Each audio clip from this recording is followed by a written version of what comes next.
we will begin. So we can start with our webinar now. Okay, okay. So good evening, and uh, this is Ramarao from Indian Nuclear Society. Friends, respected senior colleagues from Indian Nuclear Society, uh, respected Dr. Hemlata Bagla, principal of KC College, director of an institution, vice chancellor of HSNC, and many more. That is what I know. There may be many more. And Dr. Shalini Sinha, vice principal of KC College, and my counterpart Pratiksha Kadam, who has taken a lot of effort in organizing this. I should thank her particularly. And the students of various colleges who are associated with this university. I take this opportunity to welcome all of you to this wonderful uh, webinar, which is eighth in the series of INS, jointly organized by HSNC and INS. Uh, this talk, which is the topic of the talk, is application of nuclear radiation in social welfare, is going to be given by none other than our own esteemed researcher, Dr. Meera Venkatesh. She is a very passionate and a passionate researcher, a guide, a mentor, and a wonderful human being. So she has modeled this webinar for today's participants, taking care of the fact that there may be people with scientific background, science background, there may be people with a less science background. So she has modeled it accordingly. Anyway, she's joining us from Bangalore, where she is presently residing. She comes with vast experience in the research, both within the country and internationally. So it is very enriching and heartening to listen to her. I am myself waiting to listen to her for the first time because I have not listened to her yet. So this is my first exposure to her talk. It will be my great pleasure. I, on behalf of Indian Nuclear Society, I welcome her to this webinar and hope to have a wonderful talk and interaction by the audience. And at the same time, I should not fail to mention that uh, the great support that was provided by Dr. Hemlata Bagla. When we requested her, she readily agreed to join us to jointly organize this webinar. And INS takes pride in getting associated with you, ma'am.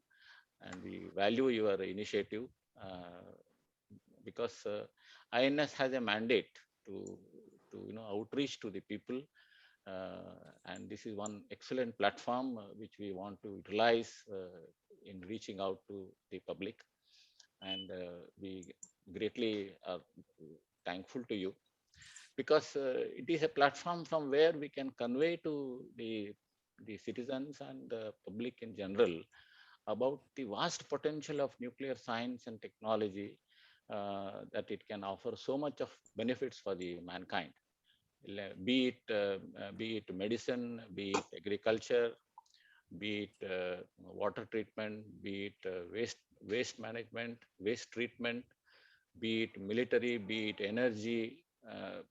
In every area, nuclear has a central role to play, and we in INS believe that the nuclear energy and the renewable energy are the two potential and the only option that we can rely on for a clean energy which can mitigate the harmful effect to our society.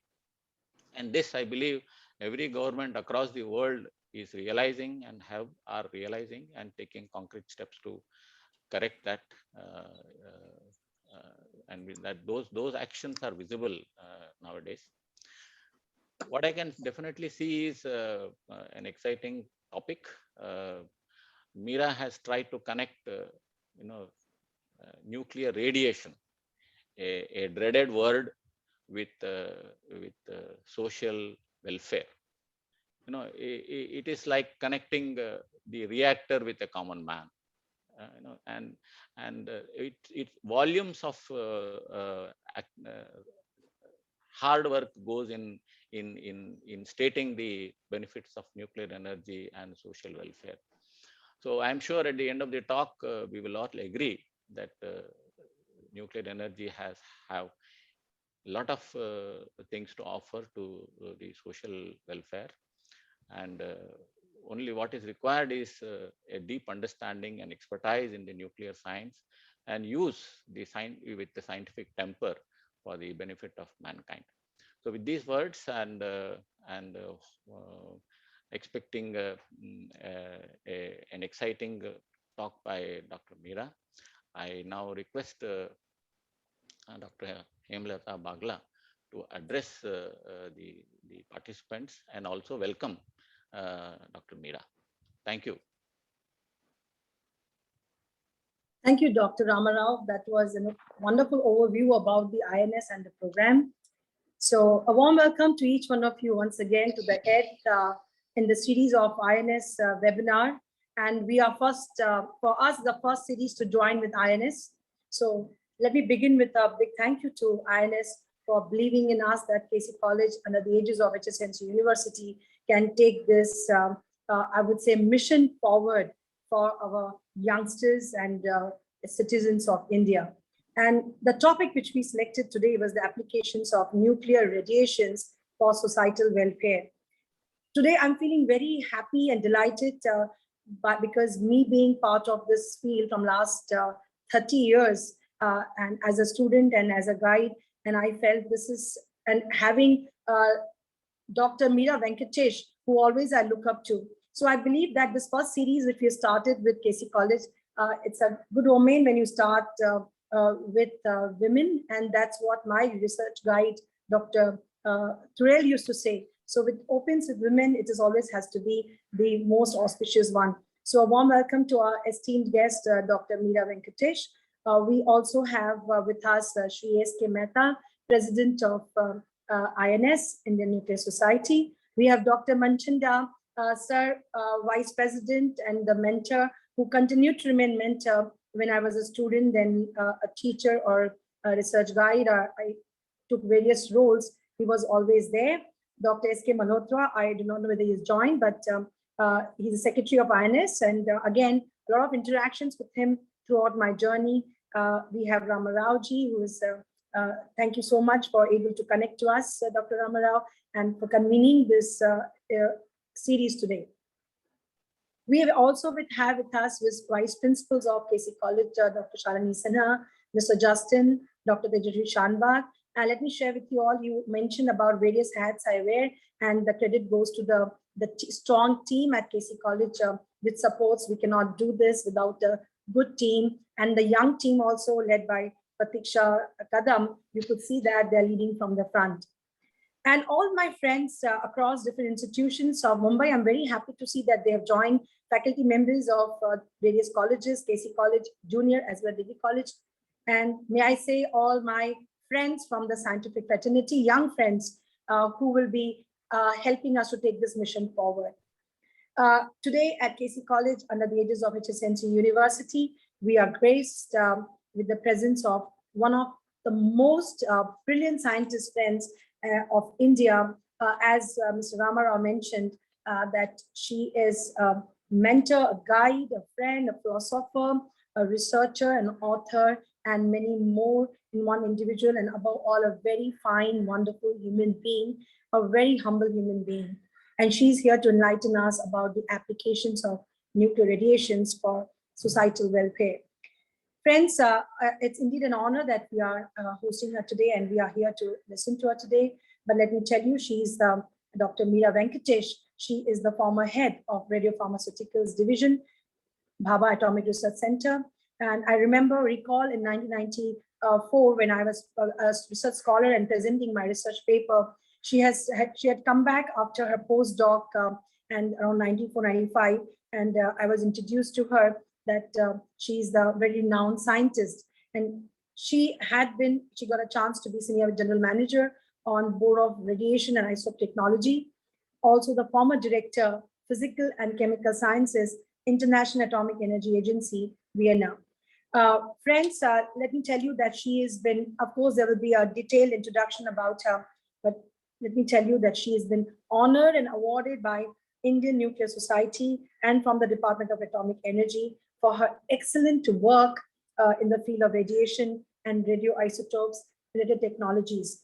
And Mr. Ramarao rightly put it as she's the one who has connected a reactor to the common man. So who could be the right person to talk about this particular topic? So on behalf of HSNC University, I heartily welcome once again each one of you, all the distinguished members of INS, all the distinguished scientists here, and especially Dr. Meera Venkatesh to the 8th INS webinar series talk, which is organized by Indian Nuclear Society in association with HSNC University, Mumbai.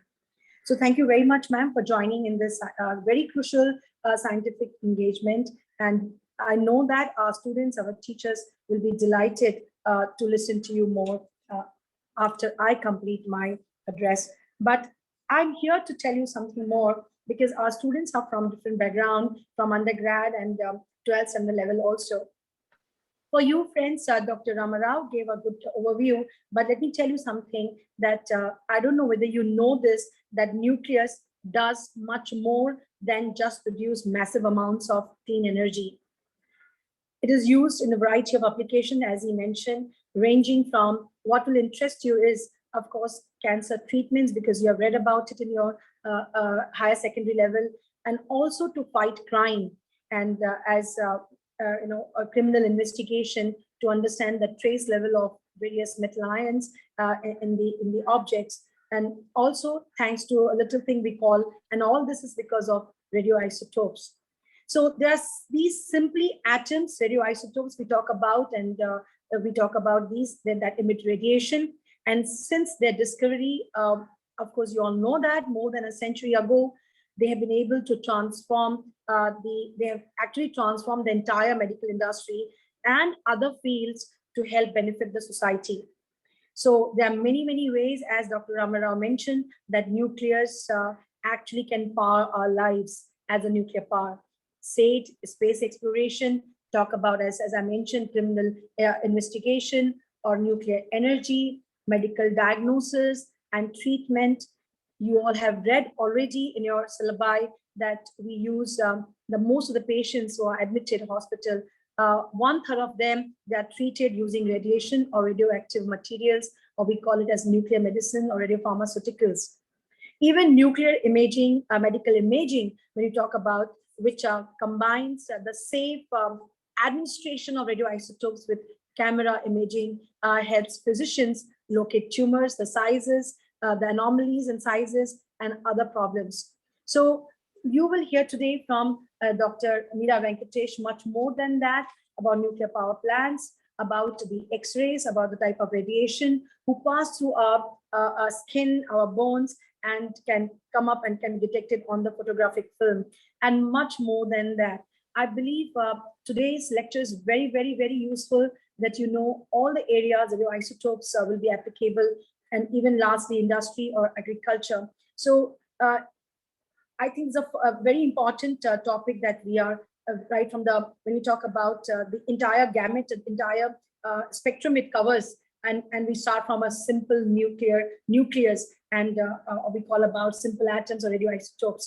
So I think much more you will be interested to hear from Dr. Meera Venkatesh. With this, I once again, ma'am, thank you for your presence and for your gracious acceptance to be the part of the INS lecture series. And I'm sure my students, not only KC College or HSNC University, but across the institutions across Mumbai and very soon India, we will try to take as many with us in this journey. With a number of lectures we will organize, and they will surely make the most out of it. So thank you so much for being with us today. And once again, I thank INS for giving us this opportunity to organize this lecture series. And we are organizing as one of the inaugural lecture series as Azadi Ka Amrit Mahotsav, 75 eminent speakers, which we would bring to our students. So thank you so much once again, each one of you. Yeah. Think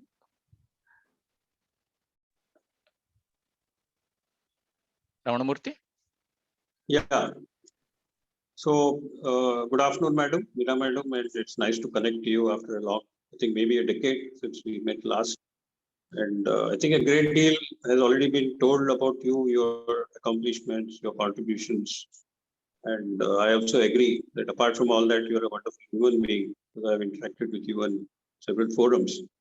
So I'll not take much time. I'll be very brief, because just a structured profile of Dr. Meera Venkatesh. It's my pleasure and privilege to read out to the audience. Dr. Meera Venkatesh graduated in chemistry from Mumbai University, following which she underwent 1-year training in nuclear sciences at BARC. She then joined BARC as a researcher in the field of radioisotopes and radiopharmaceuticals, where she worked for 34 years till 2011.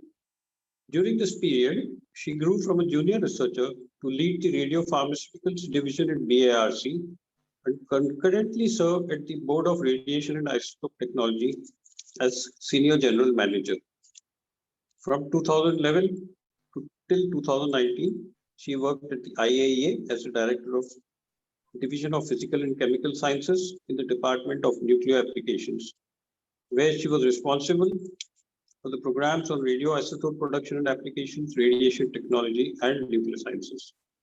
She has authored over 200 publications in international journals and books, and is an editor of 2 international journals. During 1992 to 1994, she was engaged as a postdoctoral research associate at the University of Missouri, USA, and served as a visiting professor at the same university later in 1999. She also was an honorary professor in chemical and biological sciences at the Homi Bhabha National Institute and a guide at the Mumbai University. She has guided 13 PhD students in areas of her expertise and is passionate about promoting peaceful applications of nuclear technologies. For her contributions in radiation and radioisotopes related technologies, she received awards for excellence from the Indian Nuclear Society and as well from the Department of Atomic Energy in India. So with this, I'll end with this brief introduction. This doesn't cover all that she has accomplished, but we have just tried to give a gist of that because her contributions are really vast. So without really coming in the way of further, commencing the presentation by Madam, it's now my pleasure to invite Dr. Meera to kindly commence the presentation, and we look forward to hearing from you. Thank you, Madam. Over to you. Thank you very much. That was really like a shower of so many praises. I was wondering, is it me or somebody else? Hemlata ji, Ramana Rao, and Ramanamurthy and Rama Rao, and Dr. Manchanda, thanks a lot, and INS, as well as the Hyderabad Sindh National University. I just saw the acronym, but thanks to all of you for this opportunity. So I do not know I am worthy of all those great praises, but the passion part, yes, I am really passionate. If I have to speak to somebody about nuclear applications, I'm always ready and go on and on like as though it is my own thing. It is not, but it has been a great journey to work in this area, and I'm really passionate to share my feelings and also the excitement of working with radiations and how they can be so beneficial to us. So before I'll share my screen, but before I start my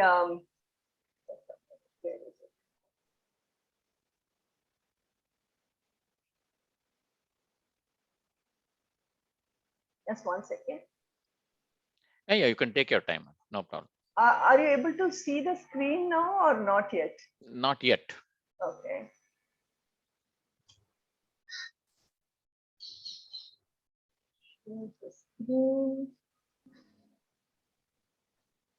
The green button is visible to Yeah, you? yeah. I shared it once, and Now it is not opening up. I don't know. It's No, you'll have to open it up in one window and then share that window. yeah, I am doing that. You take your time, madam. Take your time. Okay, let me see.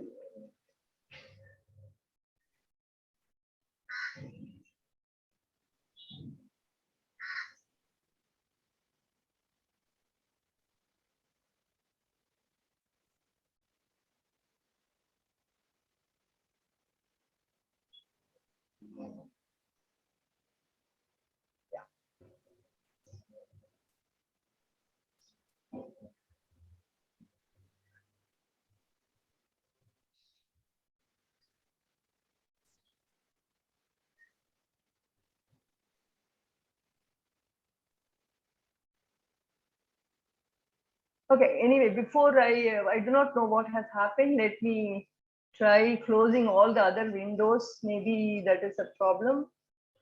You may mail us, ma'am. We can ask tech team to. No. I think it should be possible. Just now I shared it and it was because mailing and then you opening all those things will be a big issue. I have kept this presentation open. So it should be It is possible. there on the desktop. It Yeah, is there on the desktop. yes. Okay. Madam, share the entire screen and Yeah, and that's what I'm doing. then again share and then open your window.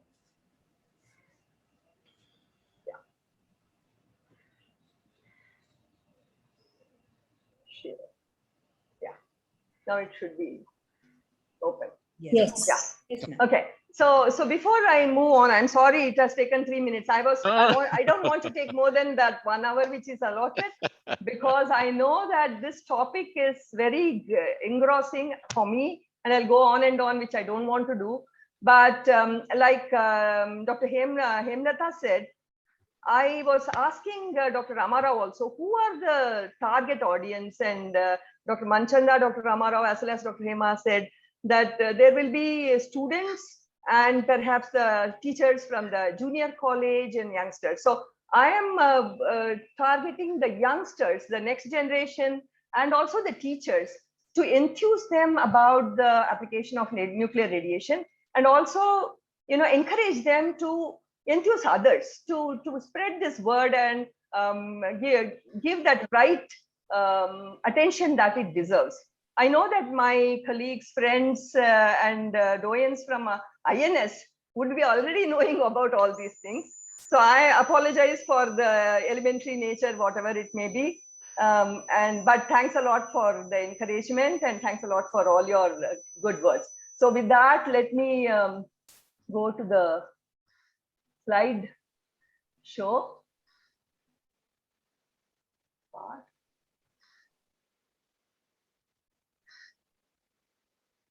Why is it not? Now at the bottom there will be a Yeah, but it should also slide.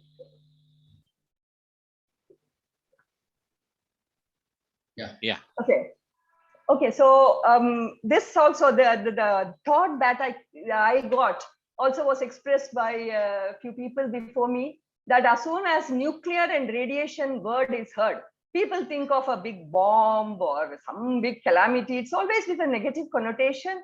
Sometimes nowadays with nuclear energy, of course, with the climate change, woes looking at us, nuclear energy as a clean energy is also being spoken about. And also this cancer therapy was mentioned by Dr. Hemlata. These are the things which perhaps comes to mind of many people who are fairly knowledgeable about what's happening. But radiation-based technologies are having various uses. Again, many of them Dr. Hemlata already alluded to, mentioned about food, agriculture. There is also a medical part, which is not just cancer treatment, other medical aspects. And here I have got a collage of pictures from tires, toys, ships, airplane, wires, and even gemstones. So what we will do today is, it will be just like some, like a quick rush through the whole thing, like a prelude for a big picture, because we cannot go through all the details for every, application. But being youngsters, I wanted them to know why these radiations are being used. Now, whenever we say radiation, it's bundle of energy. And the oldest and the most benevolent radiation because of which we are on the earth is the sun's radiation. That radiation everybody knows. We also know about the radiation coming out of, fire, you have heat radiation warming you up in cold times. Here there is a small cartoon showing electromagnetic radiations, different wavelengths, which means different energies, of which the visible is just a small part. There are so many varieties of radiation with difference in their wavelengths and energy, which are already being used. Okay, they are not the nuclear radiation as we already know, but radiation is radiation after all. And this is another picture just showing the same thing, whether you use your microwave or you use your telephone or you listen to your radio, there are radiations that are actually making things happen. This is another picture of the same electromagnetic spectrum, just to show that the wavelengths, the energy, the names, and the uses, just to put it in the perspective of your young people. I hope you are already familiar with these. And when we say nuclear, the gamma rays, which are the most energetic in this group, are the ones which come from the nucleus, and that qualifies as a nuclear radiation. So now I thought I will go a quick recapitulation about what is the atom, nucleus, radiation, etc. Often our children, youngsters, when they study, I think it's for the exams, which is not a very nice thing, because it's so beautiful to read about how the old scientists really looked at materials, looked at everything that's happening, and understood what it was. Atom comes from the word atomos, which is indivisible, and that was supposed to be the basic unit of all matter. But then slowly with advances, one could see that atom itself has a nucleus with neutrons and protons and electrons revolving around them. And these neutrons and protons, which are at the center, are so much more massive than the electrons at the in the periphery. And the protons positively charged, electrons negatively charged, and they are equal in number in any atom, so that it is neutral overall. So I have just rushed through. Please recapitulate the youngsters, but for the others, I apologize for this kind of an elementary explanation. Coming further to it, so the proton number is unique for each atom, each element. And so here it is just a picture of oxygen having 8 protons. If it is 7 proton, it has to be nitrogen. If it is 6 protons, it has to be carbon, and so on. So that atomic number, concept of atomic number based on number of protons in the nucleus. And the neutrons, which have no charge, people will also wonder, what is it? It has no charge. What is its role in the atom? Please think about it or read about it, why there are neutrons in atoms, and particularly in the nucleus. But here it is good to know that the ratio of neutrons to proton has a role in the stability of the nucleus. If there are not adequate number of neutrons, that nucleus with only protons will not survive, because the protons anyway they will repel each other and it cannot survive at all. So the ratio is very important. And if you look, you might have, many of you who have studied science, little bit of nuclear science in your colleges would have also seen this graph perhaps, where number of protons versus number of neutrons on the x-axis shows how you need more and more neutrons as you go higher and higher in the element series. So this is the black ones are the atoms which you find in nature, which are stable. This line is when the neutron is equal to proton. But as you move on with your Z or atomic number, you need more and more neutrons to hold on to the protons which are there in the nucleus. So just keep this in mind, that you have a system where there are increasing proton as the elements keep changing, and you have to have a huge number of neutrons to support them to stay together. So it is very important, this neutron-proton ratio. And if it is not in this black stable region, which are around this blue and green, yellowish region, these are the unstable region where you still find the atoms, but they are not stable. They have to somehow become stable. either either of the same element by emitting radiation. So that is where these unstable nuclei, which are around the stable line, are radioactive, and they emit radiations to become a more stable element or a more stable atom. So that's the concept of radioactivity and radionuclides. And this is another graph of the same thing, but here I just thought I will show you a little bit more. You can see these black dots, which I said they are the stable ones. The ones around it, they are there, they are present in the world. They may not be naturally present, whatever it is, they are there, and they are radioactive, and they are dying to come to this black color line. And and here I just wanted to also point out another thing. It's not that every element has same number of these black dots. So what are these black dots? These are the stable isotopes, and all the other things which are around, they are unstable or radioactive isotopes. So isotopes are of the same element, having the same number of protons, but different number of neutrons. So here you see zinc has so many stable isotopes. It can have 50 protons. It can match with so many other, it may be 60, 61, 62, whatever different number of protons, which can bind, and then it can give you stable tin. But on the other hand, if you look at an element like iodine, which is here, it has just one stable isotope. Iodine has 53 protons. Its atomic, its weight is 127. That is all, that much proton only it will bind with, and there's only one stable isotope of iodine. All the others are radioactive isotopes. This is just for you to conceptualize how in the nature there are so many elements, so many stable isotopes, and so many radioactive isotopes of different elements. So this forms the concept for you of the stable and radioactive isotopes. And with that basic, sort of knowledge, we will move forward, and we will see that if there is a excess of neutron, that is, if it is here, then it tries to become, the neutron tries to become a proton by emitting an electron, which is a beta ray. Or if there is a excess of proton, that tries to become a neutron emitting a positron, or maybe it will change into a proton into a neutron by accepting another electron. So again, these nuclear reactions I'm not going to go through. As youngsters from the science stream, you will be already familiar, or you should become familiar with these.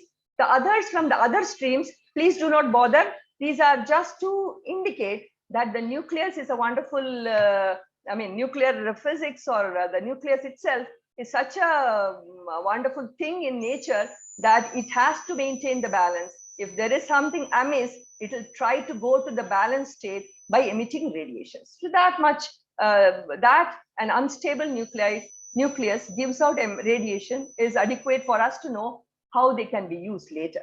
Now, if there are too many nucleons, if it is too heavy, it just cannot bear. It will just emit what are known as alpha rays, which are actually helium nuclei, and or it will undergo what is known as fission, spontaneous fission, breaking into two pieces.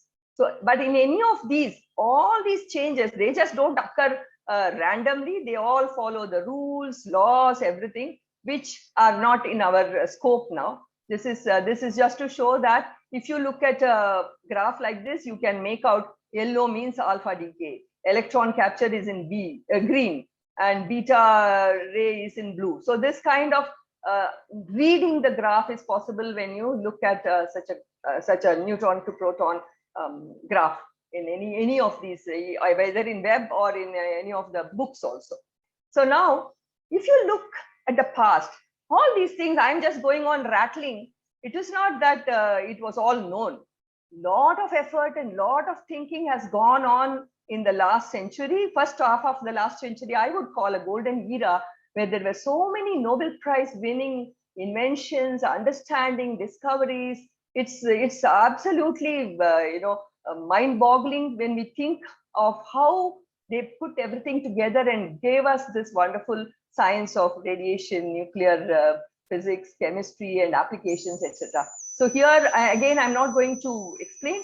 In fact, I would encourage all the youngsters to go and read about these scientists, their individual, how they discovered. Marie Curie, if you look at how she worked in a small place, very dark, very cold, in like a shed, but without losing the concentration or without losing the interest, which brought out such wonderful discoveries and understandings, and 2 Nobel Prize, which is very rare.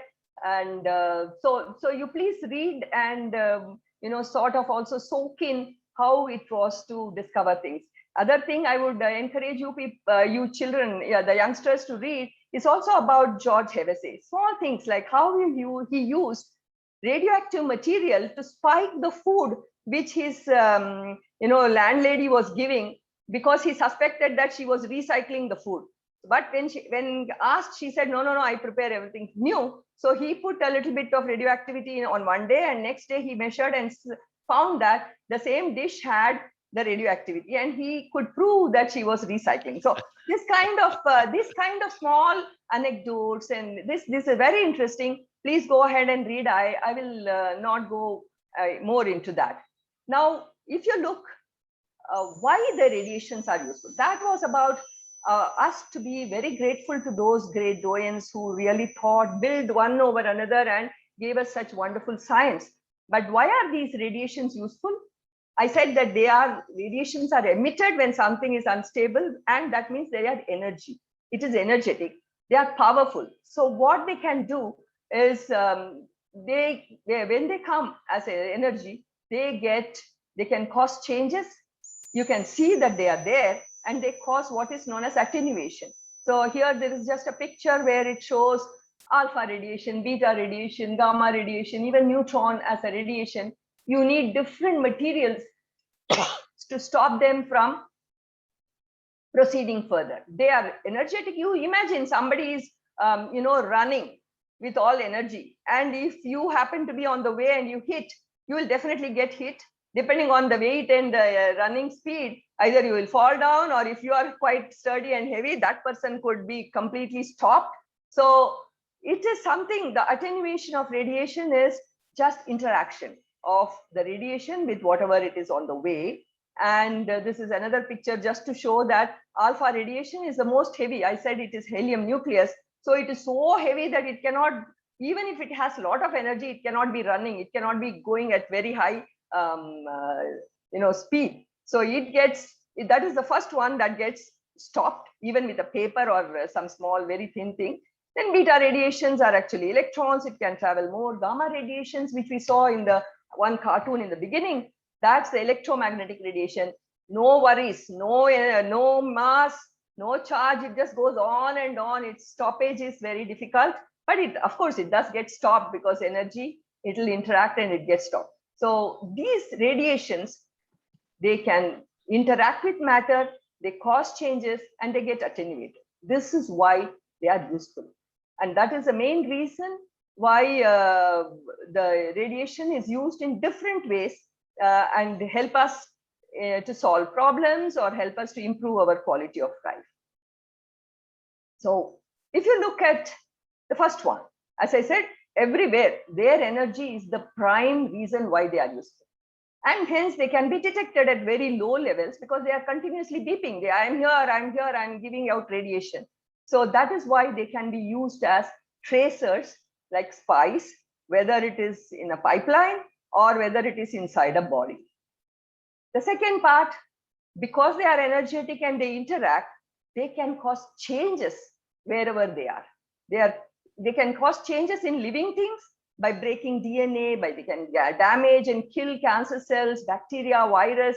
They can also alter materials in the sense they can break the bonds, they can cause polymerization, they can cause defects in the crystals, etc. So that they are interacting and causing changes is another aspect of the use for, another aspect why the radiation is useful.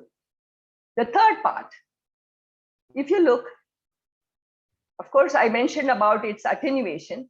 So if it is, if they lose the energy on passing through matter, so when they come out, they give you an indication what matter was inside. Everybody will know what is X-ray of bone or chest. All of us have taken X-rays sometime or the other, at least for the sake of medical fitness. So you know that X-rays go in through the body, come out from the other side. There is a photographic film capturing what is coming out. So they know that in between whatever happened to X-rays, the coming out rays tell the doctor what was inside, how dense it was, what material it was. So it gives a lot of information by just attenuation. And the same type of attenuation can be used not only to see your bones or skeletal structure or your lungs, but also to inspect materials in the border control. Hemlata Baglaji was mentioning about security and also security. Yes, what is inside, if you don't know, you just pass through the radiation and take a picture, you will know what is inside clearly. So this kind of information is also possible by using the radiation base. It's not just medical or criminal, but it's also in the art.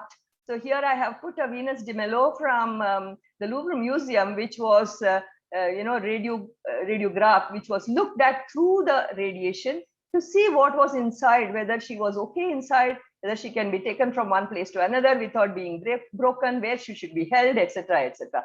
So that kind of information from attenuation helps also to have so many applications. The last one, energy. Yes, they are source of energy. They can be just used as a source of energy in what are known as radionuclidic thermoelectric generators. As I said in the beginning, I'm not going into the detail of any of them. I just give a collage and overview, and I want you all to be enthused, particularly the youngsters, to look at science with a little more,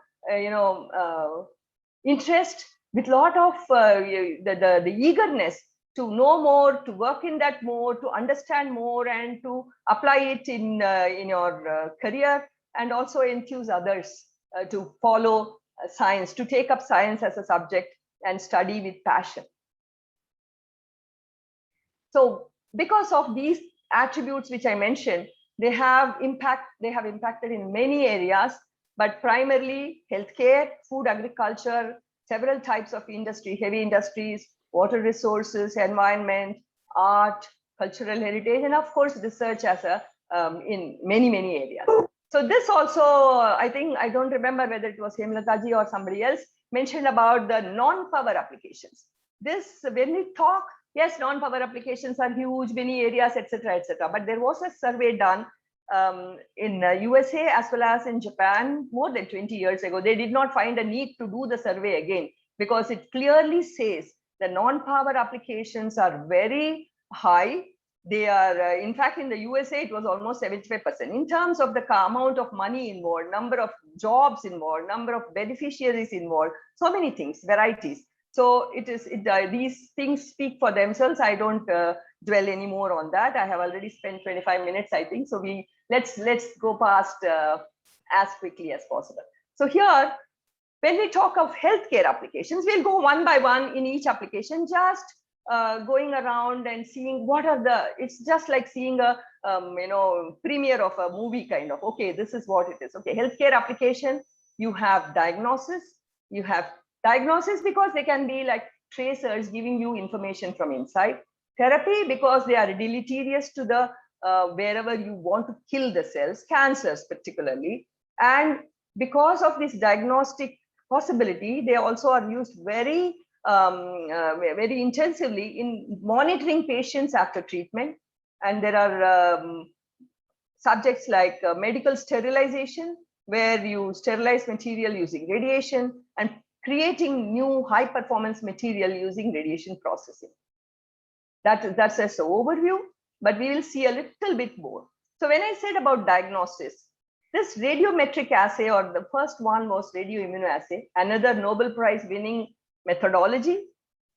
This was conceptualized by Dr. Rosalind Yalow here in the picture, along with her mentor, Dr. Burson. He was a physician, she was a physicist, and they worked together with using radioactive insulin to see what's happening in the patients, who are given insulin for a long time, etc., etc., etc. But the genius is they found something which is explicable by with their current knowledge, but they hit upon the fact that there are antibodies in the patients who are treated with insulin, and using that they quickly developed a method to measure insulin in a patient's body using radio labeled insulin. This is a very, very, very crude way of telling what radioimmunoassay is, but I want to tell that because this is where I began my journey also. First time when I joined, I started working with radioimmunoassays. Then 1970s, it was still a very actively followed method. Lot of immunoassays for different hormones were being developed all over the world, and that really revolutionized the field of endocrinology. So many people may know thyroid. Everybody knows thyroid. And they also know that thyroid disorders are one of the very common disorders, particularly in women. And people get checked for the T3, T4, TSH. These are thyroxine, triiodothyronine, thyroid stimulating hormone. These are hormones are usually present in very small quantities, nanomolar, and inside the body in a big sea of so many millions of biological molecules. But if they are not within the normal range they are supposed to be, they can be really causing a havoc to the patient in terms of what happens, and sometimes even death, not for thyroid hormones, but many other hormones can be very, very dangerous if not treated properly. And even to understand what is happening, the endocrinologist has to know what are the values which are there in the patient's body, which was not possible until such immunoassays were invented and developed for different hormones. So it was a great change. It was a huge change for endocrinology, this immunoassays. And then came also the use in tumor markers. Again, for oncology, even today, people, particularly the men over 60, they are routinely checked for prostate-specific antigen measurement to be screening that everything is okay. So all these, whether it is prostate, breast, or uterine, liver cancers, all of them have got markers which will speak volumes. If it is high, that means a bulb is to be growing. The doctor has to do something, has to investigate further. So all these kind of measurements at very low level, nanomolar level, not just in a pure test tube, I mean, as a pure material in a test tube, but in complex matrices of your blood, plasma, or even spinal fluid, etc., was not possible until this radioimmunoassay was developed and also expanded to all these molecules. Now, today, many of these assays are done by using other markers. Instead of radioactive tracer, people use enzymes or fluorescence, chemiluminescence, etc. But the original assays were developed with radioactive tracers, and even now they are used as gold standard. So I just want to mention this. It was a great thing which revolutionized and had a big impact, the positive impact on the practice of endocrinology and oncology.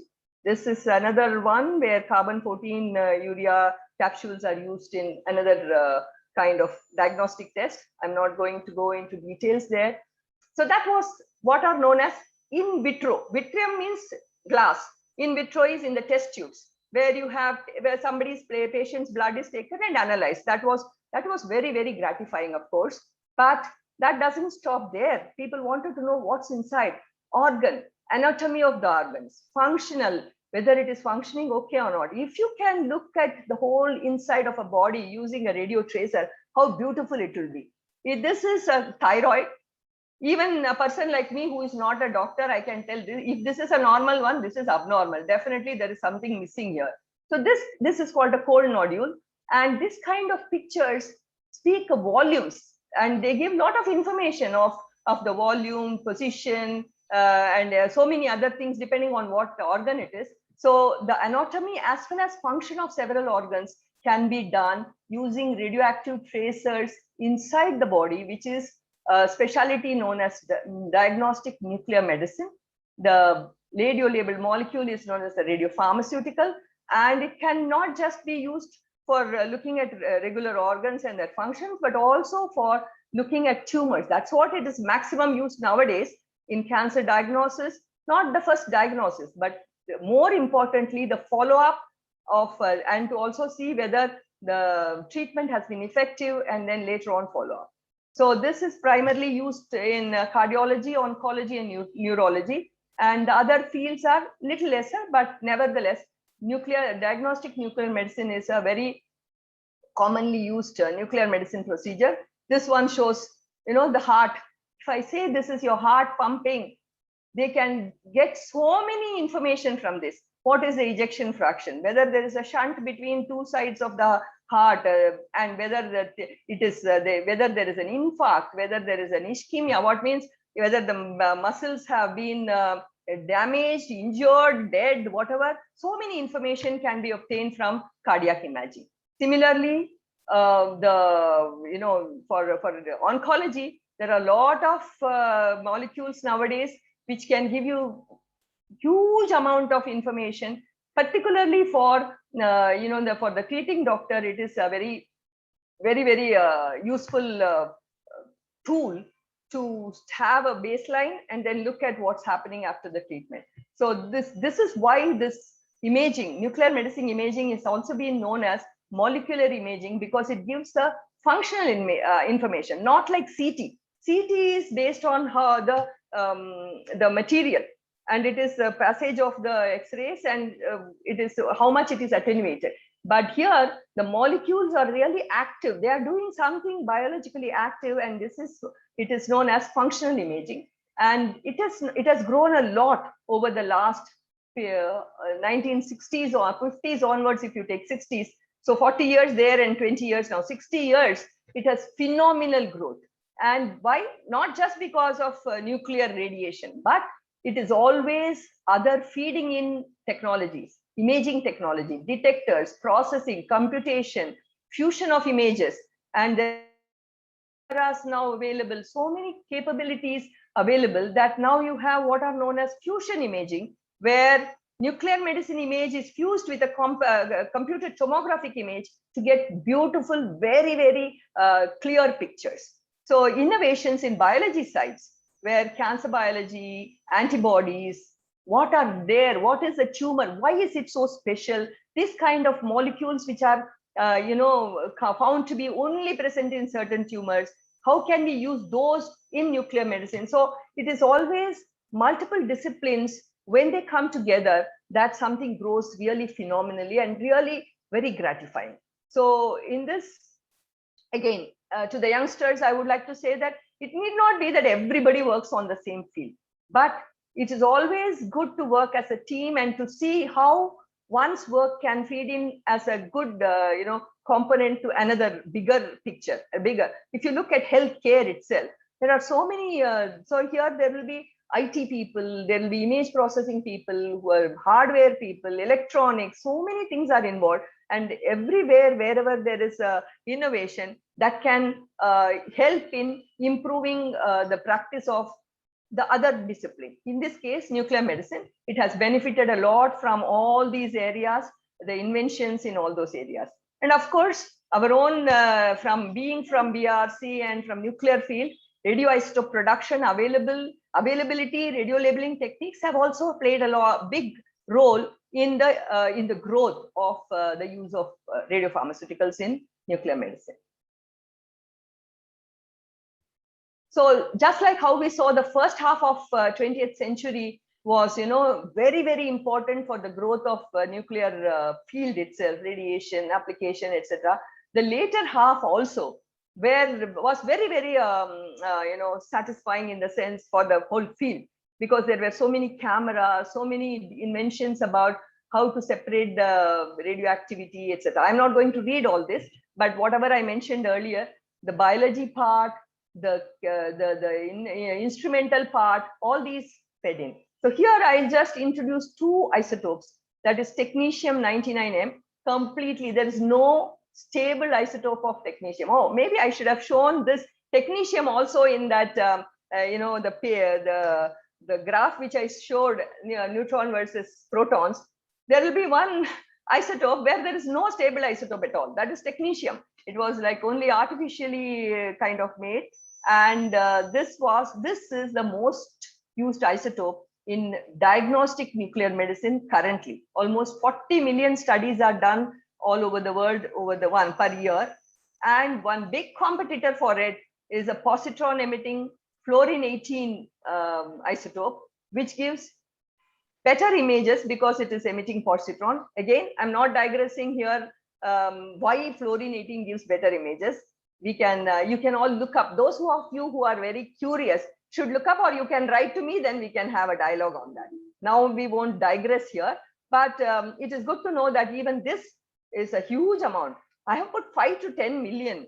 So this is such a wide range. Not that I count how many millions. 40 million is very well recorded all through the world. People are noting, and this one 5 to 10 million, I'm basing it on my own dialogues and discussions with the nuclear medicine physician colleagues and friends.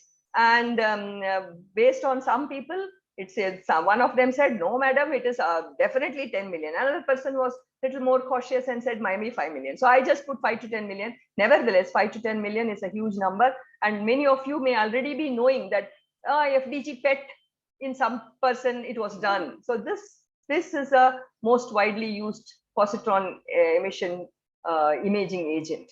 So advances in the practice of radiopharmacy and radioisotope transportation also has helped the nuclear medicine growth. Now we'll just go through a few pictures just for you to have a, the feel for it. So here there are 3 sets of pictures. One is from the front, one is from the back. This is a normal one.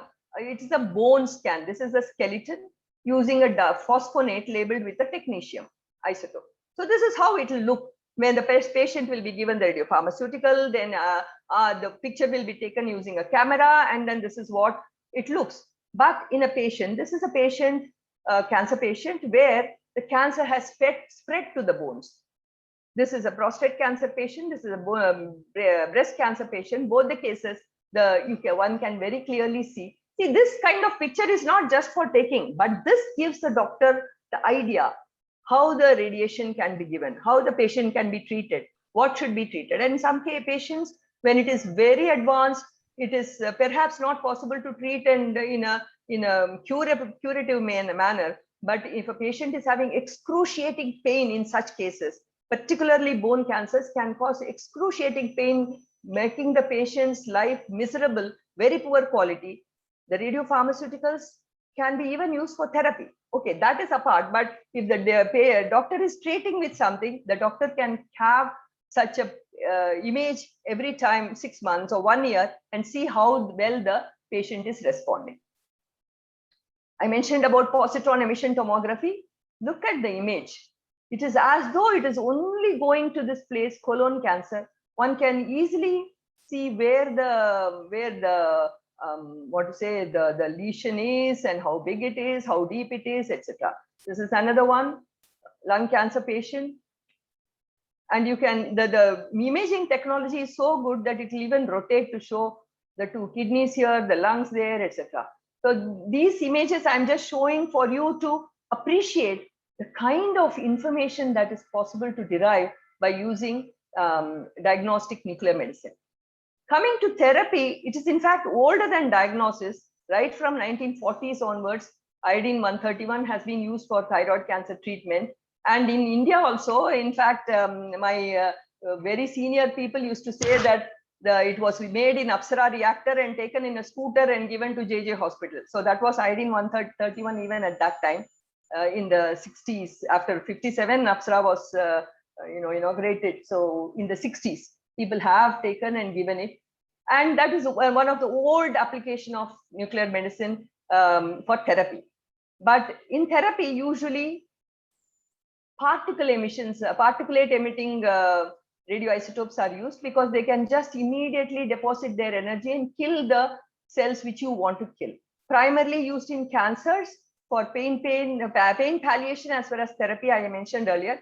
But there are also a few non-cancerous ailments like hyperthyroidism. Thyroid is functioning too much. They just give a little bit of radioactive iodine that goes to the thyroid and simply burns it out so that the patient is relieved of the hyperthyroidism problem. There is also another non-cancerous ailment, the treatment of the joints. not necessarily only rheumatoid arthritis. A few conditions which affect joints can be treated using radioactive material like this. They inject, and then it is known as radiation synoviorthesis. So those are a few therapy options. Primarily, as I said, they are for cancer. But therapy has been growing in a phenomenal way, particularly in the past 20 years. Why? Because you have so many molecules that can go to the target. Target here for us is different kind of cancers if it is a cancer treatment. So because we have peptides as well as antibodies, antibody therapy is still is not as advanced as the peptides, which are smaller molecules.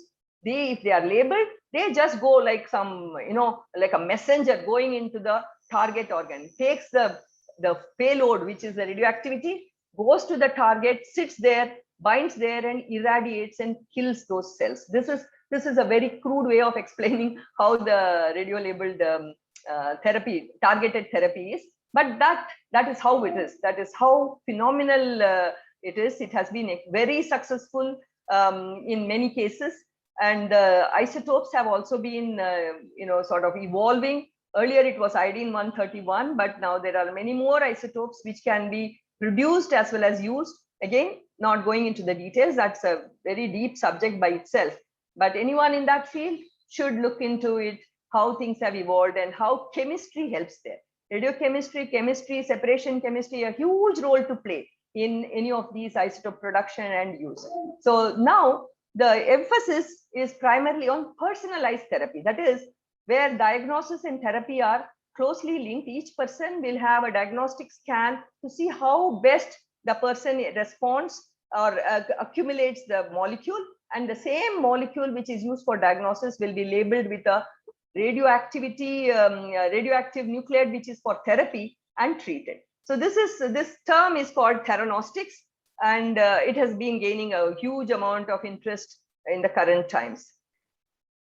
This picture I showed you earlier, same picture, but if a patient is having very poor quality of life, scan can be done using technetium, which is just a gamma. It just gives a photon. It doesn't cause much damage to the cell. It only gives information. It comes out. Whereas this is a samarium-153. It's a particulate. It's a beta particle. When the radiation comes out, it kills. So that molecule, another phosphonate, can be used along for the therapy part. So this kind of combination, one for imaging, the other for therapy, is what is followed in nuclear medicine practice whenever there is therapy intended.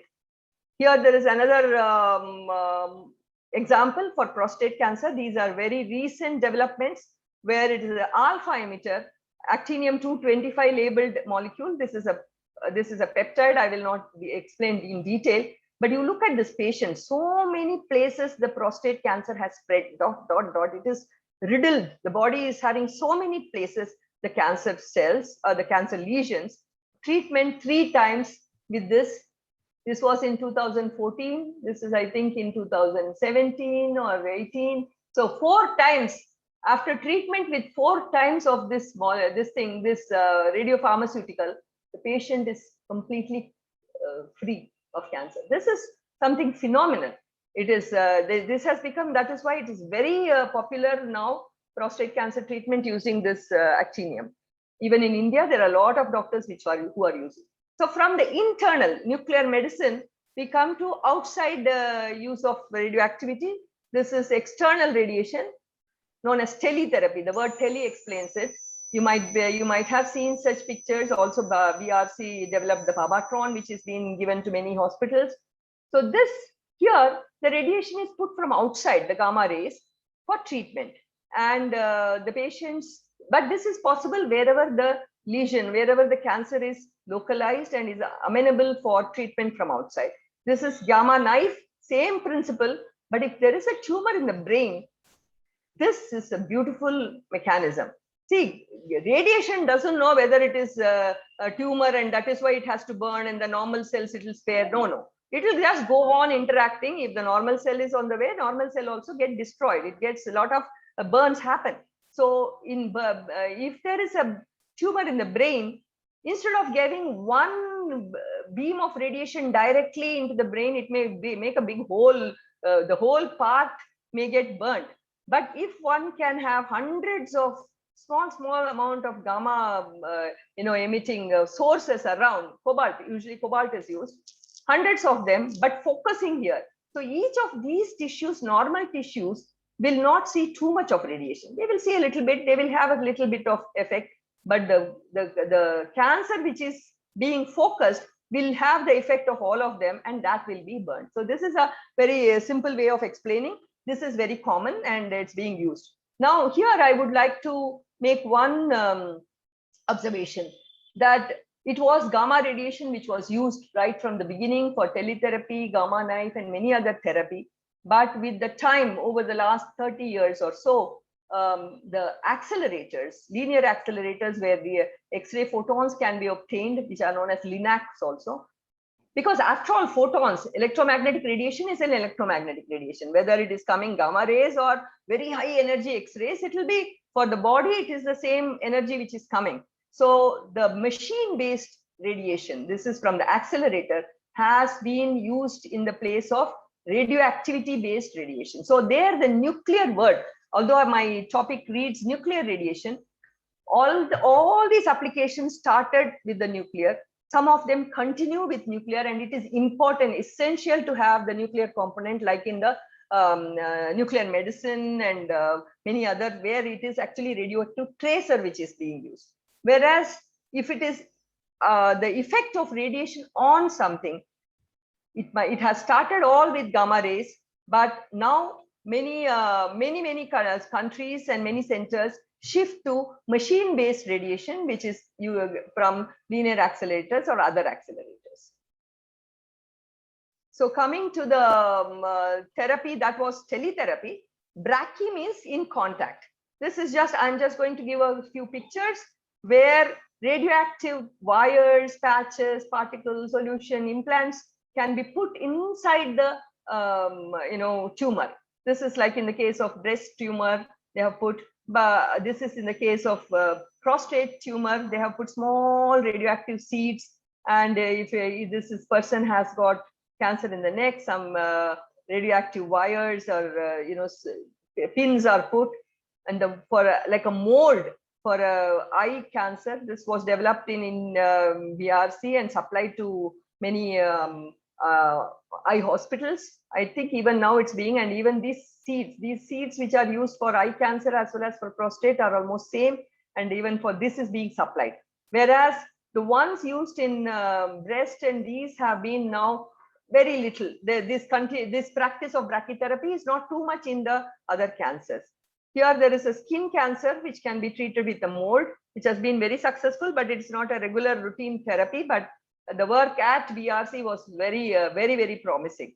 And the uterine cancers using intracavitary. This is continuing because uterine cancer, one of the best ways to treat is have a huge amount of radiation in a very short span of time through into the cavity for a short time. So these are still practiced. Brachytherapy is a well-practiced therapy mode, and but into the vascular for cardiac vessels, etc., is not so popular because cardiac patients to have this kind of treatment did not work out well. Whereas in the liver cancer, through the liver vessel to inject some of the radioactive materials to stay there in the liver and give therapy is being followed. The last aspect of radiation use in healthcare is in some of these not related directly to the patients. Anyway, the radiation kills organisms, bacteria and fungi. So they are being used for sterilization of the medical products, whether it is sutures or syringes, etc. And in the world, there are more than 200 cobalt-60 based medical sterilization plants. Again, in this case also, machine radiation is being thought of as a substitute, but it's not so easy to convert from one to another. There are people are looking at that. But for us in this dialogue, it is good to know that most of the medical things which we use are sterilized using gamma radiation. It can be packaged absolutely clean in the sense you don't emit any gases in the process of sterilization, which is what happens with ethylene oxide. Blood and tissue are also irradiated for making them amenable for transfusion or transplantation into patients, because otherwise they can cause some serious allergic disorders, which this is a must in some of the countries. And in India also blood irradiation is followed. Other than that, irradiating vaccines or making new type of polymers which can be used in healthcare is also a very gratifying application. Again, I'm not going to go into the details for want of time. We will quickly move through the other topics like food and agriculture. Tracers, everywhere they can be used in research, whether to understand the manure uptake, pesticide uptake, tracking the fate of the molecules, etc., etc. That was the first, actually, the radio tracer experiment that was conducted by George Evese, putting phosphorus in the soil and looking at the phosphorus in the leaf of a plant nearby. Anyway, that paved the way for use of radio tracers. Mutation breeding, that is, this is being also followed in our Department of Atomic Energy, Bhabha Atomic Research Center. We have a gamma field where different crops are developed, the mutation crops, irradiation of food for security and safety, and the other aspect is sterile insect technology for protecting the crops or the animals. We will very briefly go through each of them, just overview. When we say crop mutation, one thing I would like to clear is they are not GM modified crops. They are not the GM, genetic modification. This mutation occurs even naturally in a random way, but it will be 1 in a million in the natural, because you have cosmic rays and other radiation. But if we use gamma radiation to purposely induce mutation, the chances are high, because they will have, there can be changes in its genetic material. But the ones which are selected, one has to select what we need. If suppose, for example, this one is a rice grown in Vietnam in salty saline region. So after mutation, they select the ones which are really sturdy and can grow in saline region. So that kind of a selection, when it is done, it can give, it is very, very helpful to grow a lot of food in harsh conditions, which is used in many countries. Like I mentioned, Vietnam, in India, there is a lot of mutant varieties which are being used. It can be helpful to create disease and climate resistant crops. Currently, there are more than 3,200 mutant varieties of almost 210 species of crops, and which are used in more than 70 countries. This I took from our BRC brochure. The varieties, plenty of peanuts. Those from BRC will remember the huge peanuts which used to be kept on show for that were created by crop mutation. I told about food irradiation. It's one process, but several uses. Sprouting is a really annoying process which it spoils the food, and it can really be a problem for the farmers also. Irradiation can inhibit the sprouts. In disinfestation, because all those weevils and small insects that you see in crops can be prevented by irradiation. Shelf life extension, like for example flowers, or even very, very delicate fruits like strawberries. You see here, unirradiated one rots within a few days. The irradiated one can be kept for some longer time. It also is used in meat and fish, etc. And hygienization. This is in these cases, it is just killing of the eggs, or inhibiting some processes. In the case of hygienization, it makes it sterile, removes all the disease-causing bacteria or whatever organisms. It is used in flesh as well as in spices. In quarantine, radiation processing for quarantine is a very well accepted, particularly for us in India, who produce such beautiful mangoes. If we have to export to countries, it has to be irradiated and they will have to accept it. So the sterile insect technique is something like a family control planning for the insects. So the male insects are reared in a huge amount, huge numbers, irradiated and left in the field. so that there will not be any offspring. So this is a very, very simple way of telling how to control insects which are pests. So this is used very regularly in many countries for protecting their crops, particularly fruit crops, and and also in Africa for tsetse fly to protect the animals from being affected by it. So this kind of use is so different. Tracer was so different, in treatment is so different. Here it is a different way of using the radiation for in food and agriculture. In industries, perhaps many of you already know about NDT, non-destructive testings. Tracers are used in industry for getting a lot of information, and there are these, whatever I have listed here, there are different kinds of uses in different industries. Thermoelectric generator I already mentioned. So here there are also application of low strength radioactive sources in very niche areas, like in spacecraft and all. They are used for certain measurements as also as a source for as a standard source, etc. So those are niche areas. I just mentioned them for the sake of completion, but we will not show any more details about that. But if you look at tracers, I had shown that it can be used as tracers in pipelines, dams. You imagine a pipeline, 200-kilometer long pipeline carrying something in between. If it is broken, there is no way except to dig the whole length.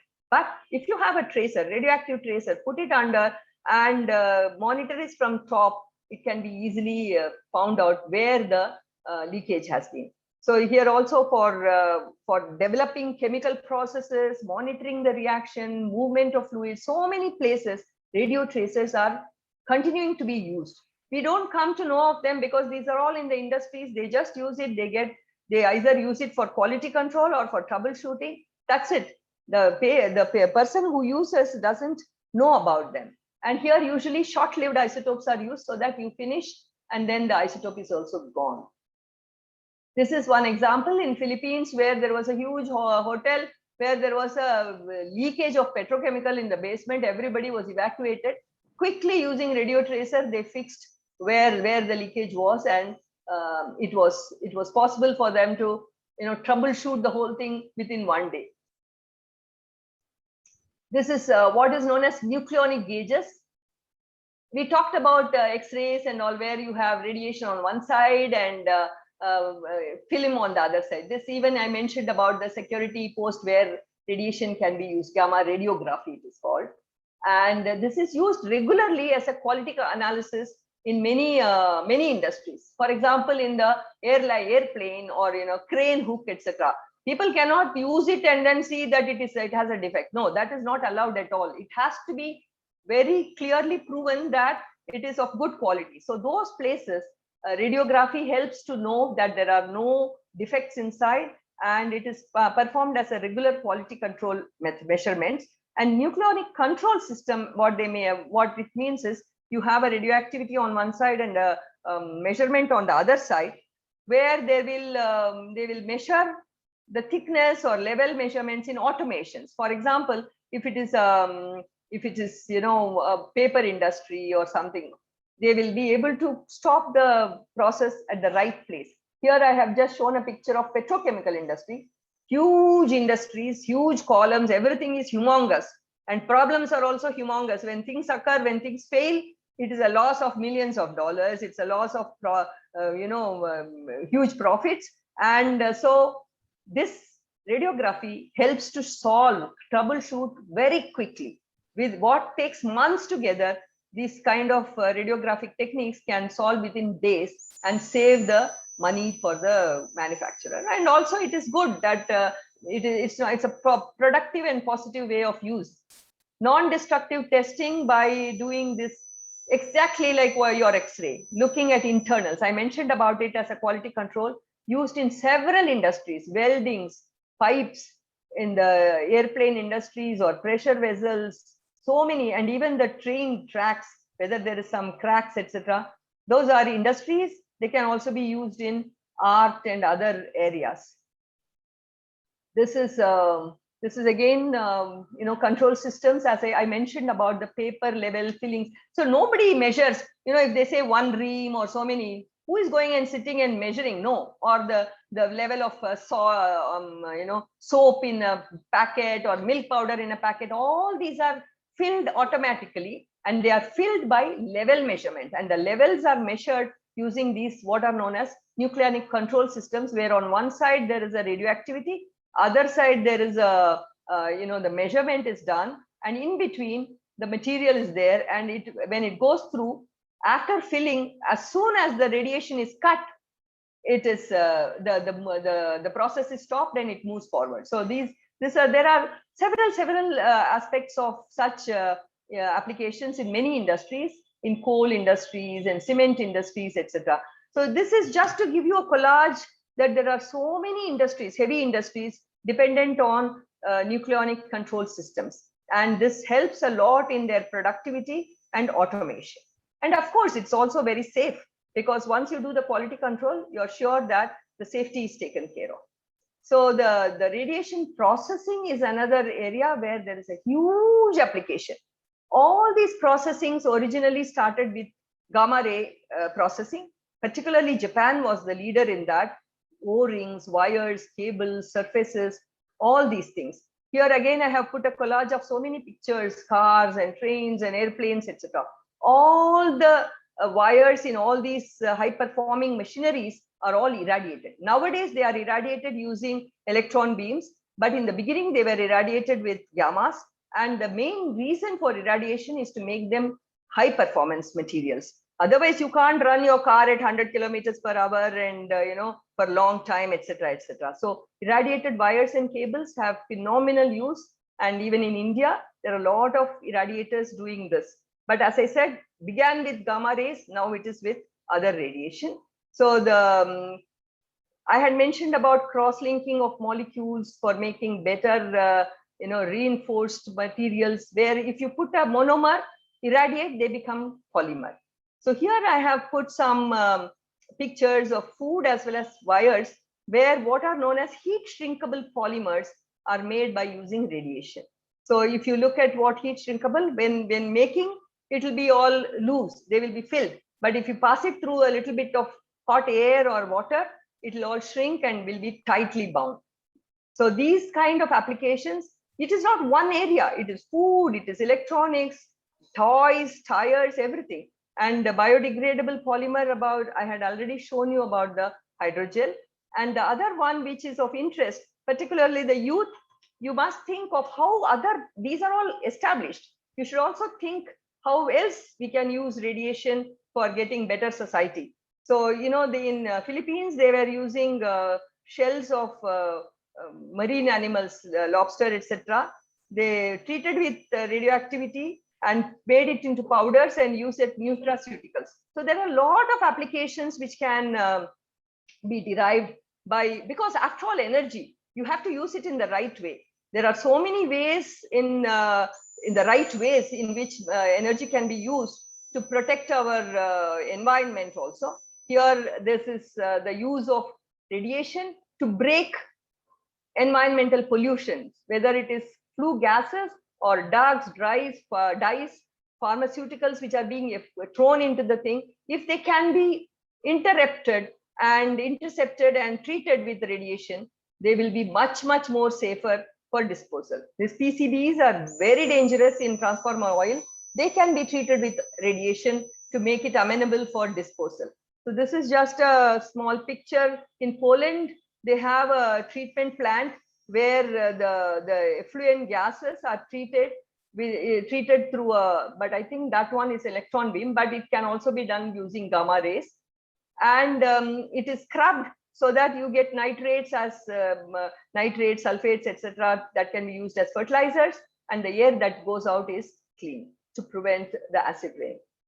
So this is a picture from our atomic energy DARC's plant in Surat, where there is a plan to treat municipal waste, because it has also pathogens. So if that is a gamma ray cobalt-60 waste plant, it has been there for more than for 35 years, I think now. Treatment, it treats the waste from that municipality, and when it is spread out, and the farmers are happy to use it as a biofertilizers, and they have beautiful results. That is one way of using the radiation for treating whatever we will be otherwise throwing. And this is another example, entirely different, but treating the post, which you may be worried whether it has some infection, which has some pathogen in it. So this was used in the US to treat the post because of the anthrax threat. So these are all so many applications. One can go on and on, but this is just to give you an idea. Yes, energy possible to kill the wrong things and protect and have the good things for ourselves. This is a different angle to the use of radiation, value addition to gemstones. This is still being used, I think, in India. I remember when I was working in at BRC, there was one accelerator, but that was electron beam accelerator. Originally, even in the ISOMED, people used to put the gemstones and see the change in color. So there were jewelers coming and bringing diamonds in big bags and irradiating and taking colorful diamonds to sell them at much higher premium. So this is being done in Thailand, Ceylon, etc. These are exotic, different kind of products. So in society, you need all kinds of products, and everybody should be using things in the right way for the betterment of everybody. So that was one aspect. Here I have shown radiation processing for reinforcement. This is a crumbling model exhibit in a museum, which was treated with monomer, irradiated, and became very sturdy, and it is there. Similarly, another mammoth, which was found in Siberia. When they found it, they irradiated so that it will not be eaten up by pathogens or living organisms. So in a nutshell, you can say that it has got numerous. I have not even touched a few other niche areas, and but I have given you a peep into so many varieties. It's a big spectrum of applications, numerous applications which are actually touching our daily lives, whether we know or not. But it makes it safer and better. If they were not NDTs, all our bridges and those things will not be as you won't be having safety in many of the things. But among these, healthcare applications are very gratifying, unique contribution towards patient care and management. And radiation-based applications, when followed in the proper manner, following the guidelines, regulations, and done in the right way by the trained people, the benefits are huge, immense. So it's very gratifying. And I thank people mentioned about my path in the training school, etc. I can never thank Dr. Bhabha enough for this beautiful BRC and the way in which we were trained. And I wish many the youngsters also get good mentors and good training possibilities. And both Atomic Energy Department in India as well as the International Atomic Energy Agency have been very beneficial to me in widening my perspectives and broadening my vision also. And definitely all these would not be possible by all of you also, encouragement and good friends, family, and good support and the warmth and encouragement. Thank you all very much for the listening. I am sorry, I think I took a few minutes more than what I was given. Thank you.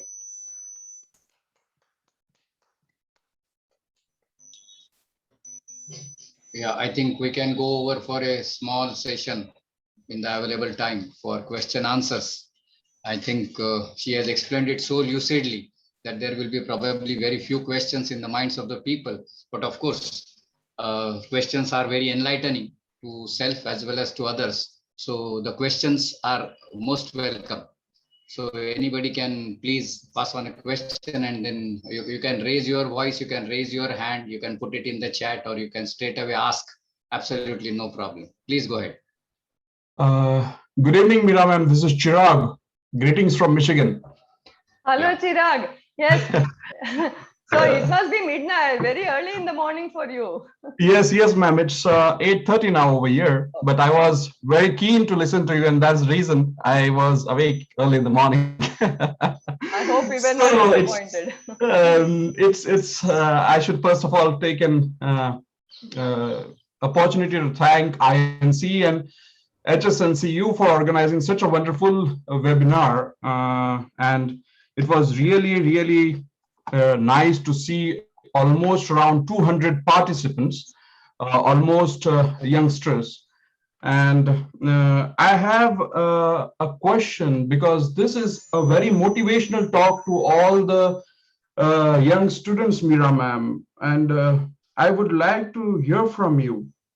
If we want to motivate students, we also need to make sure that we have an infrastructure which can take care to train them, guide them. And that was also a question which Razurkar ma'am has asked, that how are we going to, can you give an insight, what are the opportunities? So my question basically is, I am aware of DAE establishments. I'm also aware that DAE is taking up the Global Center for Nuclear Energy Partnership in Bahadurgarh in Haryana. However, I want to know why it has taken such a long time for us to realize that the academics needs to be strongly supported in this area. For example, like IITs and ICERs, they have no facilities where one can go and do research in this field. And you yourself have been to Moore for doing your postdoctoral this thing. So you have already seen how it works over here. So how many still years you think would India need to wait to see such a turnaround, that we have, say, research reactor at academic facilities, we have dedicated cyclotrons at academic facilities, wherein students have an opportunity to get to know this technology at a very early stage. I was fortunate to have Razurkar ma'am, Bagla ma'am, Manchanda sir, yourself, to guide me and mentor me through my journey. But I think there is a very much important need to address such things. So I need to have your insight on this. Thanks. Thank you, Chirag, for that well-phrased, lacuna that is there. But I think that has also been recognized. I think as far as in the case of cyclotrons, right now in medical application, I'm saying, almost all the cyclotrons are being used to regularly produce isotopes and use. But all these major hospitals, whether it is AIIMS or Jaslok or even here in Bangalore, HCG, they are having a component of research possibility. They have students. The students are doing either MSc or in the DMRIT side, that the master's degree, or they may be DRM students who are nuclear medicine people. But they have this the use of the infrastructure, the knowledgeable doctors spend a part of the time for also these research. So that in the case of healthcare, I think it is to good extent taken care of, but not like in the US with the postdoctoral fellowships and all. They are having a small number of 4 or 5 students who are being, who graduate and go, and the next a lot of students come and all. But for the other applications, let us say if it is NDT or something, there it is more train them and then they go into the field. It's more like a what to say? It is not a research part anymore. It's so well established that the students go through RT course 1, 2, 3 levels. They get certificate. They are now radiographers who can go and perform. So in that, their opportunities are very high. A lot of them have gone all around the world, and there's a lack of people here in India. In the case of other applications, let us say agricultural research and all, it depends upon the one who is actually practicing. It's not so well established or so well keeled mechanism. So that is the problem. But having said that, I think with INS help, that this is one of the thoughts can be brought up, and maybe it cannot be done by one agency. It has to be hand holding by many agencies. And I take this as a nudge towards looking at how best we can do such a thing, how best we can groom children, youngsters, give them an opportunity, give them a job also. I think that is also somewhere written, that how we will how people can, what job opportunities are there, etc., etc. So not everywhere, everyone may not be doing R&D. Many of them will have to be, in the routine use, because that is where the money is. So everything has its different facets. R&D is one part. And coming to atomic energy, is a very, BRIT is doing also very well. So there is a lot of opportunities. One will have to look and join and get trained and use.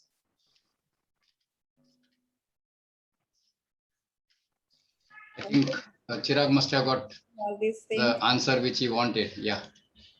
You have explained all these concepts very lucidly, and I'm sure all the students must be encouraged and inspired by your talk. And suppose they want to take the career in this particular field, how should they begin actually? So actually what I feel is, if they are now, suppose somebody has done a BSc or something. Now, next thing to look is to do a master's degree with this radiation part, in it, like nuclear chemistry, radiochemistry, like you are in Pune and all.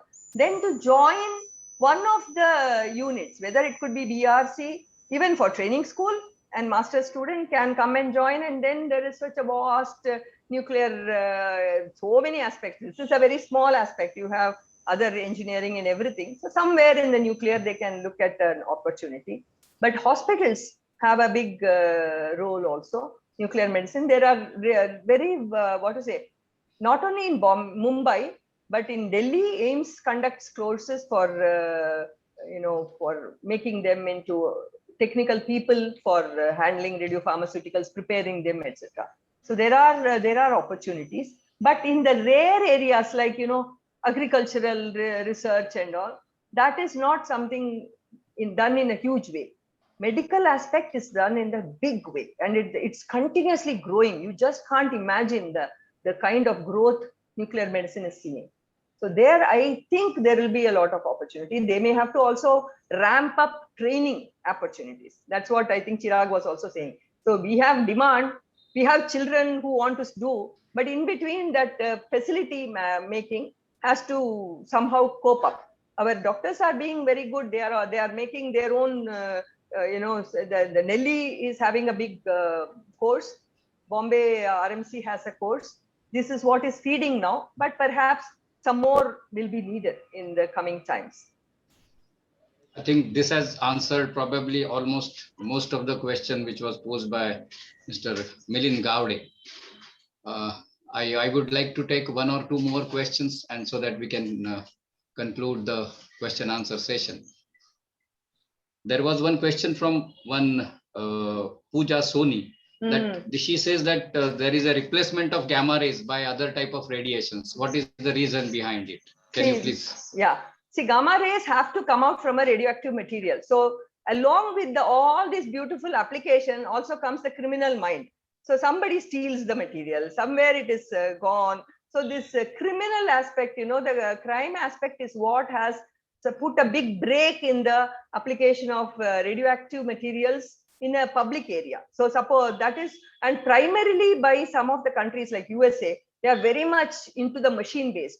For us, cobalt is still, because nobody can simply put one big cobalt, which is, it is always shielded with tons of material. So nobody can put in the pocket. But we have also had instances where irradiator which was dismantled, some two people stole the cobalt rods and they got burnt injury. I think one fellow also died. This was long back. So this kind of criminal activities and possibility of dirty bomb, what they call, having the radioactive material spread into the society is what is deterring. It is slightly worrisome. So that is why people want to go into machine based. You put on the machine, radiation comes. You put it off, no radiation. This kind of a thinking has come from that.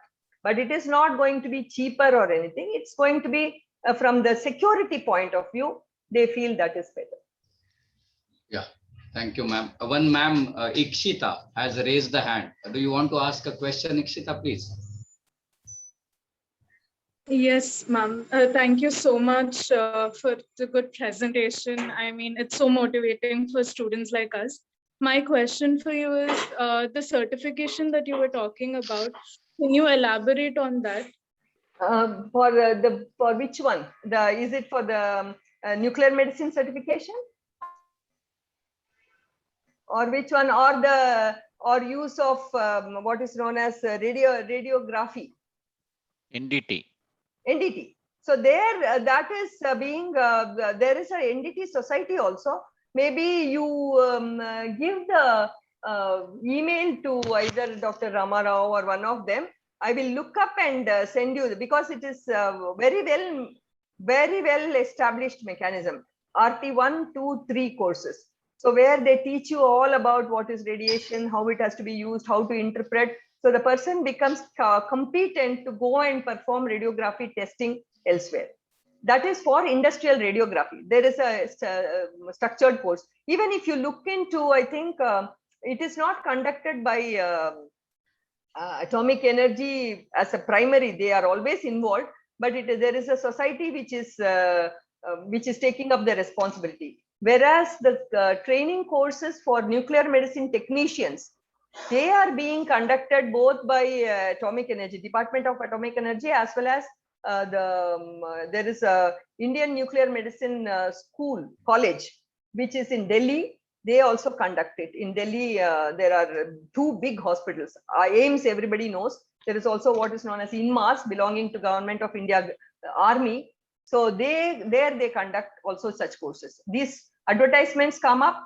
They are BSc candidates, BSc chemistry, physics, or biology can apply, and they have to undergo competitive tests and then interviews and then being taken up. This is 2-year course. Okay, thank you, ma'am. I think there are still more questions coming, but we are very much pressed for the time. I understand, So, yeah. I have just one request to Pratiksha, ma'am, that there are various requests saying that can this presentation or the recording be shared. So please look into that matter, whether you can. Yes, sir. I have shared the YouTube link with them. Okay. This function is live on YouTube as well. So that link is there. Fine. So that has already taken care of. Yes. So I think we will proceed with the further program. And there is not much to summarize because she has done it so nicely. In fact, after listening to this and looking at the variety of the applications of the radioisotopes and the radiations in the societal, there is a big thought in my mind that we should talk to Amitabh Bachchan and say that why not to put a question in the Kaun Banega Karodpati.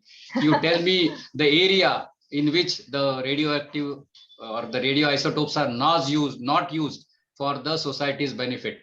That will probably a big draw in the Kaun Banega Karodpati. So that was a fantastic thing. Really that is a challenge to see what is the field in the society where the radioactive isotopes are not used for the benefit of the mankind.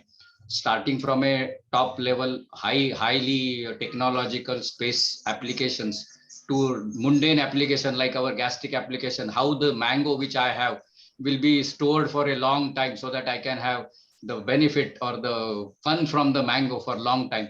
So it's a vast range which she has covered, and a lot of emphasis on the medical part of it. Obviously, the radioisotopes or the radiation is basically in the 2 basics. One is that the energy which these particles or the radiations contain, and another property is that their attenuability. So all these applications are basically based on this. Even the tracers are also based on this because they are emitting the energy, and we are able to track them because they emit the energy and they get attenuated in the things. So that is where the whole crux of the matter is, that these 2 properties give us so many avenues to use them in various places, be it industry, be it agriculture, be it pollution monitoring, be it killing of the cancer cells, all medical applications. So she has covered the whole spectrum in a fantastic manner. And we have got a lot of insight into various areas in which we can really go. There was a recent news that in the US, I think in probably somewhere near California, they have released millions of mosquitoes after radiating them so that the malaria, the dengue, all those threats, they reduce because these mosquitoes will not produce further things. So, I mean, there are so many applications every day coming up for the societal benefit that it's impossible to cover. And I must really applaud Dr. Meera that in such a short time of 1 hour, she has really covered the spectrum from one end to another end. So I really, I mean, on the behalf of everybody, I'm really grateful for such a great talk. Before handing over the mic for giving the vote of thanks, I think Dr. Vijay Manchanda, Vice President of INS, has to make one announcement. So I please, Dr. Manchanda ji, please. Yeah, thank you, Dharna ji. Am I audible? Yeah. Yeah, sure. Yeah, it's not an announcement. I just thought I will just share some of my views. Actually, of course, it is my privilege, though the formal thanks will be given later, but I thought I should also thank Dr. Meera for the excellent talk, Dr. Hema Bagla for being a wonderful host, along with her colleagues, particularly Pratiksha Kadam, who is very, very efficient, and of course, our own colleague, Dr. Ramarao and friends. See, why I thought I should take few minutes, Dr. Meera has covered a very wide career. So many of the topics, which he has covered, you will.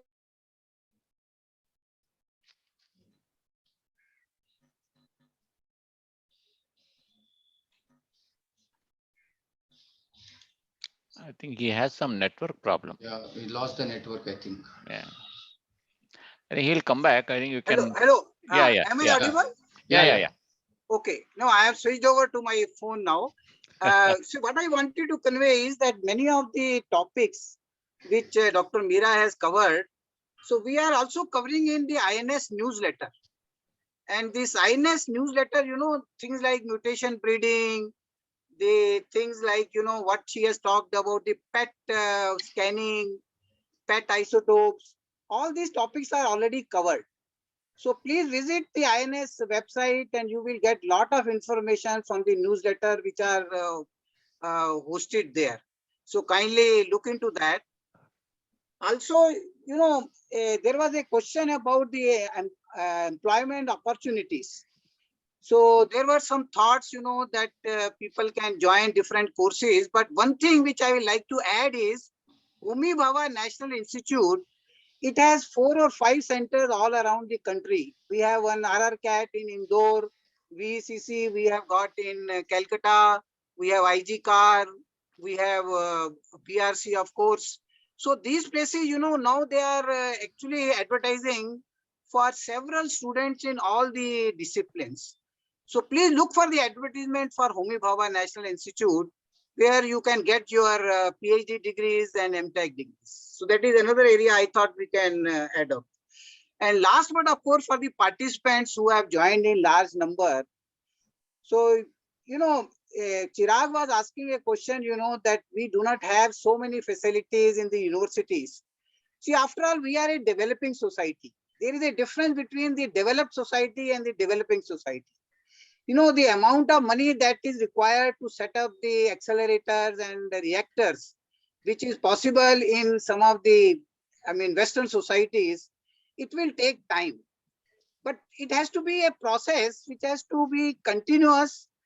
And for this, the society has to move along with the high technology.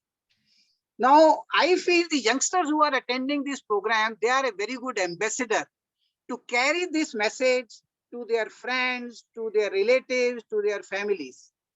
And most important thing is, they should not be just the passive listeners.